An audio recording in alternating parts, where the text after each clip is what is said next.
সাইয়েদনা মুসা আলাইহিস সালামের জামানায় ওনার চাচাতো ভাই ছিল মিশরের সবচাইতে বড় ধনী, যাকাত দেয় নাই। তার কি করুণ পরিণতি হয়েছে কোরআনে আছে না নাই? এত সম্পদ ছিল, তার সম্পদগুলো সে সিন্ধুকে আটকে রাখতো। আর এই সিন্ধুকের চাবিগুলো আলগানোর জন্য, কাঁধে নেওয়ার জন্য 10 জন লোক লাগতো। সিন্ধুক কাঁধে নেওয়ার জন্য, সিন্ধুকের চাবির গোছা কাঁধে নেওয়ার জন্য কয়জন? তাহলে কি পরিমাণ সম্পদ ছিল। সাইয়েদনা মুসা বললেন, সম্পদের মালিক তুই হস নাই, আল্লাহ বানাইছে।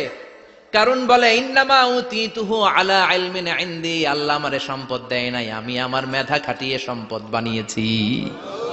যাকাত আমি দিব না। মুসা বললেন, তাহলে আযাবে পড়বি। কারণ কয়, পারলে আযাবান, পারলে আযাবান।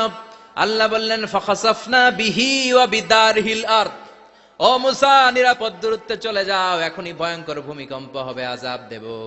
কারণ সহ কারণের সব সম্পদ আমি জমিনের ভেতরে ঢুকায়া দেব। দাবাতে দাবাতে হাঁটু পর্যন্ত যখন কারণ জমিনে দেবে যায়, ভাবছে উঠে যাবে।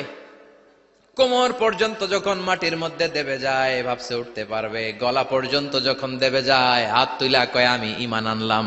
ও মুসা, সব সম্পদ তোর আর তোর আল্লাহর, লইয়া যা, খালি আমারে বাঁচা, আমারে। সব গাদ্দারদের একই পরিণতি। ফেরাউনরেও যখন আল্লাহ লোহিত সাগরে পানি খাওয়াতে খাওয়াতে পেটটা এত বড়, হাত তুলা কয়, আনা মিনাল মুসলিমিন, আমি মুসলমান, আমি ভালো মানুষ। আল্লাহর কোরআন সাক্ষী, সে বলেছে আনা মিনাল বনি ইসরাইলরা যে আল্লাহরে মানে, আমিও তারে মানি, আমিও আল্লাহর দলের একনিষ্ঠ কর্মী। আর পানি খাইতে পারি না, আল্লাহ বাঁচাও। আল্লাহ কয়, আরো খা। শেষ, ফেরাউন শেষ, নমরুদ শেষ, কারুন শেষ।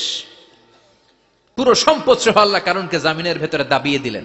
এজন্য সম্পদ যাদের বেশি, যাকাত দেওয়ার দরকার আছে না নাই?